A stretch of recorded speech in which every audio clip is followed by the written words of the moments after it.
Assalamualaikum warahmatullahi wabarakatuh. Jumpa lagi bersama saya Muhammad Nur Zain. Kali ini Mimin akan membahas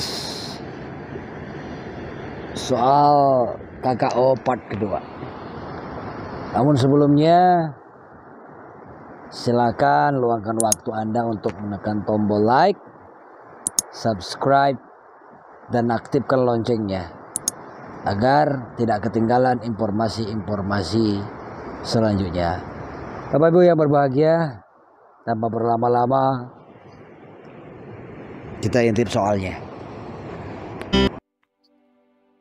Soal berikutnya terkait dengan KD yang berbunyi merancang novel atau novelet dengan memerhatikan isi dan kebahasaan baik secara lisan maupun tulis. Pertanyaannya adalah, manakah pernyataan berikut yang benar? Manakah pernyataan berikut yang benar? Kita tahu di sini bahwa kata kuncinya adalah secara lisan maupun tulis. Bapak Ibu yang berbahagia, keterampilan itu tiada keterampilan produktif dengan keterampilan reseptif. Nah, di sini kan sudah tersaji bahwa secara lisan maupun tulis. Jadi kalau untuk produktif itu secara lisan dan tulis, kalau untuk reseptif itu saja dia mengungkapkan berbicara dan lain-lain. Jadi kalau untuk keterampilan secara lisan maupun tulis dia termasuk adalah keterampilan yang produktif. Jadi jawaban yang tepatnya adalah A. Soal selanjutnya.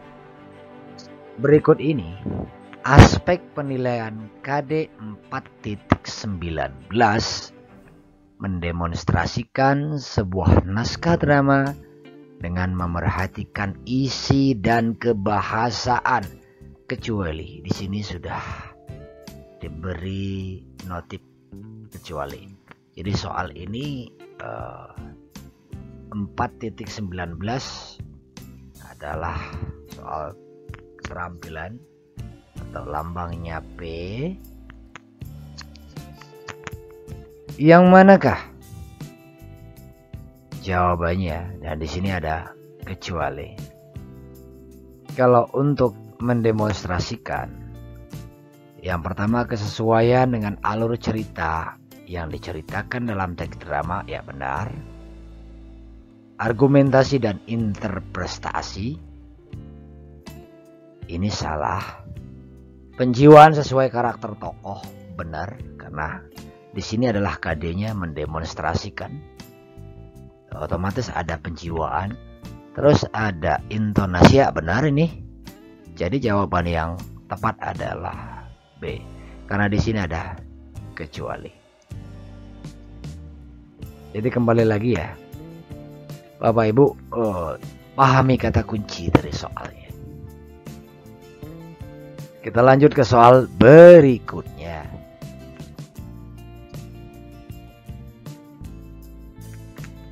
Berikut ini bukan media yang dapat digunakan untuk pembelajaran KD 4.19. Mendemonstrasikan sebuah naskah drama dengan memerhatikan isi dan kebahasaan adalah media. Mendemonstrasikan. Jadi yang mana nih?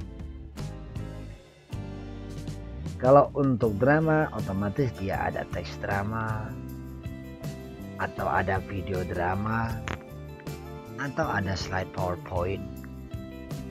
Nah, di sini menuntut kebiasaan dari Bapak Ibu membuat perangkat pembelajaran. Jadi sudah bisa kita pastikan yang mana sih media dan yang bukan. Nah, di sini karena ada kata kuncinya bukan, berarti yang tidak ada adalah ini dia, Bu. Soal berikutnya. Pak Yusuf akan mengajarkan KD 3.9. Kembali lagi nih. Kompetensi dasar 3.9 menganalisis unsur-unsur pembangun cerita pendek dalam buku kumpulan cerita pendek dalam pembelajaran cerpen Cheng Ho di balik estalase budaya Semarang. Karya Khadijah Wafi dapat digunakan Pak Yusuf sebagai yang pertama indikator pembelajaran, apa B materi pembelajaran, atau C langkah-langkah pembelajaran, yang D atau kegiatan pembelajaran. Nah, di sini ini semuanya tertuang dalam RPP dari Bapak Ibu. Jadi kalau dia indikator pembelajaran, indikator itu berarti dia berasal dari KD yang sudah tersaji. Jadi dari KD kompetensi dasar ke indikator pembelajaran ini tidak masuk karena di sini sudah dibuat bahwa Cheng Ho di balik estalase budaya Semarang. Ya. Nah, kalau dia materi pembelajaran, ya mungkin bisa masuk. Kalau langkah-langkah pembelajaran ada kegiatan awal, kegiatan inti, dan kegiatan penutup. Kalau kegiatan pembelajaran itu sesuatu yang masih terjadi pada saat pembelajaran, misalnya kegiatan inti, guru dan murid menyimpulkan dan lain-lain. Jadi untuk langkah pembelajaran ini tidak, untuk kegiatan pembelajaran juga tidak. Jadi jawaban yang paling tepat adalah B, materi pembelajaran, karena sesuai dengan itu cerpen Cheng Ho di balik estalase Semarang.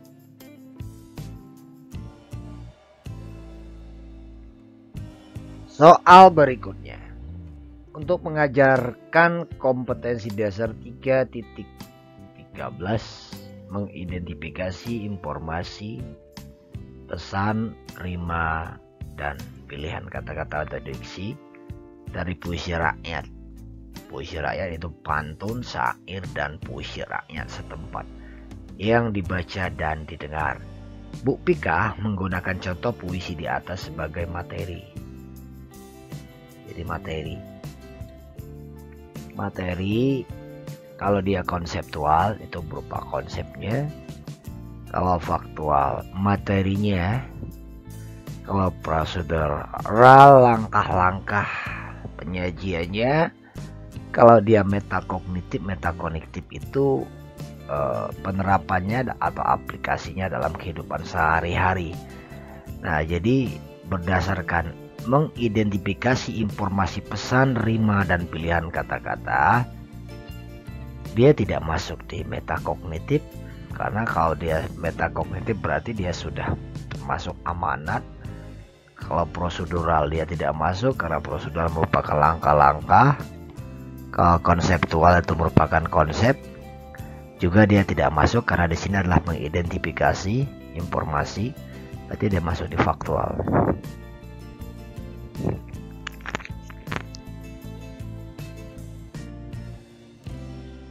Soal berikutnya. Berikut ini yang bukan merupakan aspek penilaian untuk KD 3.13, mengidentifikasi informasi, pesan, rima, dan pilihan kata dari puisi rakyat, pantun, syair, dan puisi rakyat setempat yang dibaca dan didengar.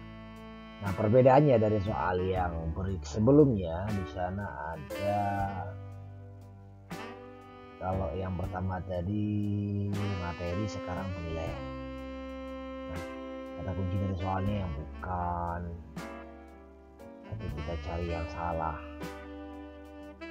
karena yang lainnya sudah benar semua. Yang pertama jawaban A, ketepatan mengidentifikasi jenis puisi rakyat, mengidentifikasi jenis. Yang B, ketepatan menentukan rima atau persejakan dalam puisi rakyat. Yang C, ketepatan menentukan pilihan kata. Yang D, ketepatan menjelaskan amanat dalam puisi rakyat. Nah, jadi yang masuk dalam penilaian itu adalah rima atau persajakan, karena rima itu banyak, ada rima sambung, rima patah, rima peluk, dan lain-lain. Ketepatan menentukan pilihan kata atau diksi benar. Ketepatan menjelaskan amanat dalam puisi juga benar. Yang bukan adalah mengidentifikasi jenis puisi. Nah, yang menjadi jawaban yang paling tepat adalah A.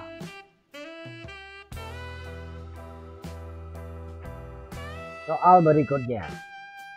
Berikut ini indikator pencapaian kompetensi yang tidak tepat.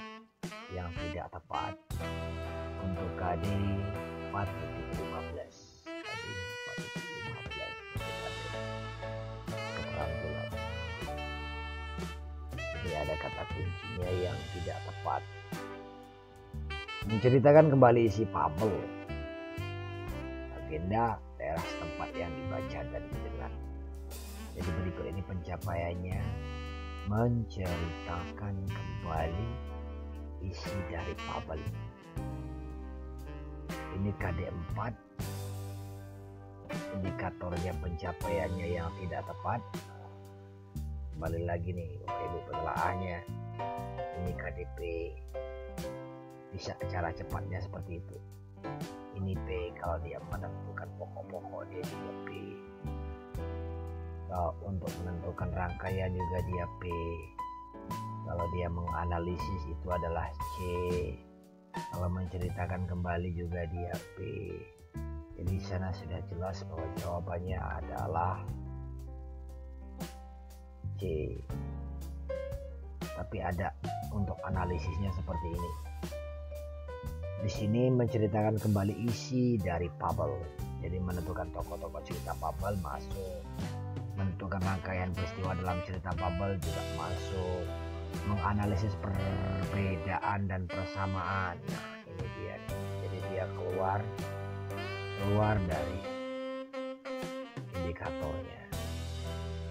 Kalau dia membutuhkan analisis seperti itu, tapi kalau cara cepatnya ya seperti tadi, bisa langsung pahami kata kunci 4.15 itu adalah P, juga P, C, B. Jadi yang tidak tepat adalah, kembali lagi, jawabannya C. Soal selanjutnya. Materi metakognitif untuk KD 4.15 menceritakan kembali isi cerita fabel. Legenda daerah setempat yang dibaca dan adalah materi metakognitif. Nah, tadi dah dijelaskan bahwa materi itu ada 4, ada prosedur, ada struktural, ada faktual, dan ada metakognitif. Nah, untuk metakognitif itu adalah materi tentang aplikasi kehidupan sehari-hari. Jadi kalau dia, kita coba telah, kalau dia teks fabel itu adalah faktual. Langkah-langkahnya adalah prosedural, video pementasannya itu adalah konseptual. Kalau penerapan nilai-nilai dalam fabel dalam kehidupan sehari-hari itu namanya metakognitif. Jadi yang tidak tepat, yang ini tidak tepat, yang ini tidak tepat. Jadi jawaban yang paling tepat adalah penerapan nilai-nilai fabel dalam kehidupan sehari-hari. Ini kata kuncinya metakognitif.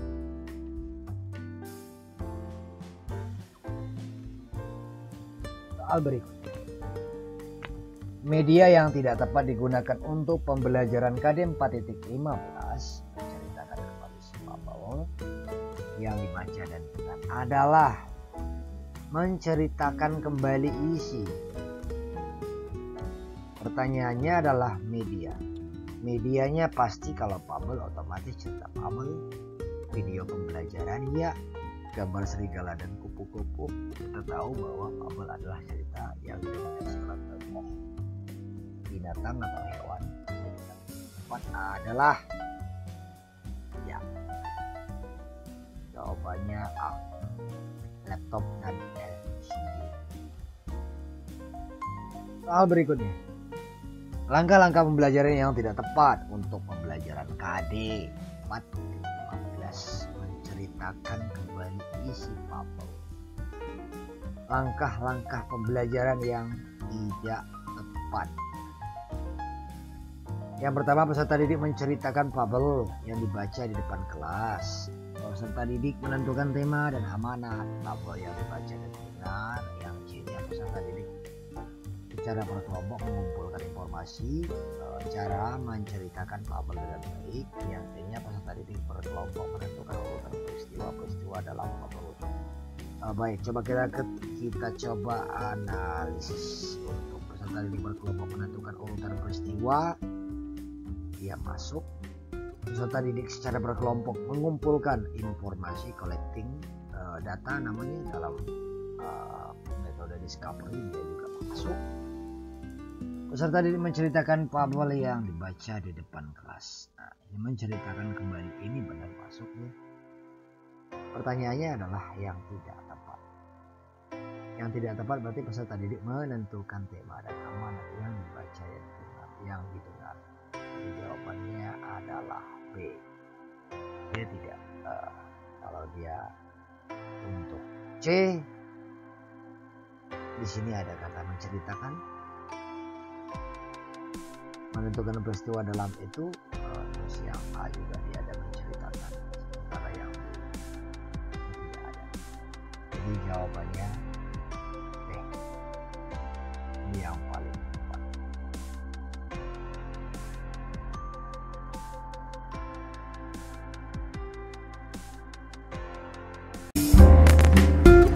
Demikian yang bisa kami sampaikan, mudah-mudahan bermanfaat untuk kita semua. Jangan lupa komentarnya. Sampai ketemu di lain kesempatan. Wassalamualaikum warahmatullahi wabarakatuh.